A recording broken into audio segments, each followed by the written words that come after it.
Sonuncu dəfə dekabrın 4-də səfərdə Rəvan üzərində qazandığı qələbədən sonra yalnız 3 ay sonra Simurqla üzüyülən Kəpəzin düşərgəsində Bayram Abxavas hökm sürür.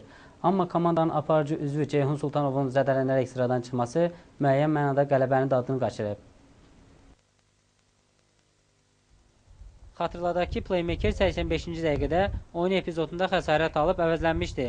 Sultanovun sol ayağında burxulma olub. Nəticədə topuğu şişib. Bir günlük istirahətdən sonra komanda məşqlərə başlasa da, yarım müdafiəçi Bakıda evindədir. Sultanovun yoxluğu Fuad İsmayılovu qayğılandıran məsələlərdəndir.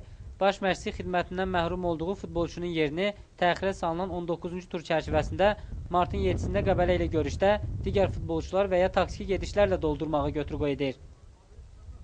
Bilirsiniz ki, ağır bizi oyun keçdik Simurq komandası ilə və ertəsi gündən artıq Qəbələ oyununa hazırlığı davam etdiririk. Bugün də həmin məşqin davamıdır. Oyun o qədər ağır oldu ki, yəni bizim üçün çətindir. Mən uşaqlardan hiss edirəm ki, ağırlıq var. Ona görə də yəni 1 saat olmaqla gündə 2 dəfə, yəni yüngül məşqləri, bərpa məşqi, indi də topla olan, yəni texniki məşqlər üstünlük verir. Bu oyunda yəni bu Simurq komandası kimi, yəni burada da çoxlu güc tələb olunacaq. Yəni düzdür. Əsas texniki, taktiki gedişlərdə ancaq güc daha çox tələb olunacaq. Yəni gücümüz olsa, yəni bu oyundan da qalib çıxa bilərik.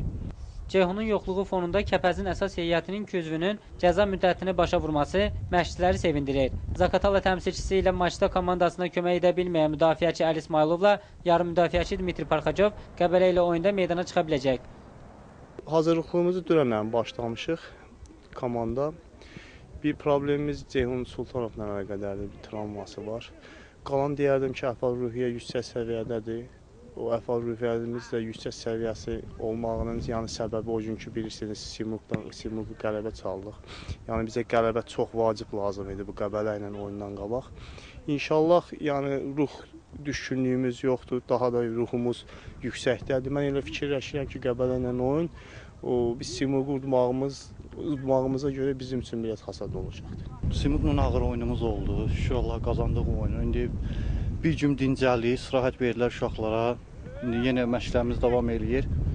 Yəni ciddi hazırlaşırıq. İndi bizdə böyük itkilər var. Ceyhun Sultanov oynamır, zədələnibdir. İndi yəni Allahın köməkliyi ilə şükürlər olsun ki, çıxıb oynayacaq, əlimizdən gələni edəcəyik.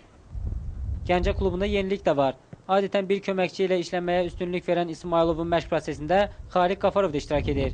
Ötənlərin məşhur qapıçısı bir müddətdir ki, heyətdəki çərçivə qoruyucuları ilə çalışır. Amma o könüllü olaraq gənc həmkarlar ilə işləyir.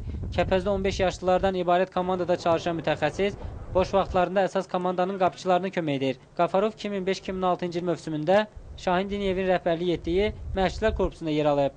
O, Diniyevin milliyə gedişi ilə postunu İsmayılova təhvil verməsindən sonra da klubda qalaraq yeni baş məşqçi ilə işləyib. Qapıçı məşqçinin Kəpəzə rəsmi formada keçidi gələn mövsüm üçün reallaşa bilər.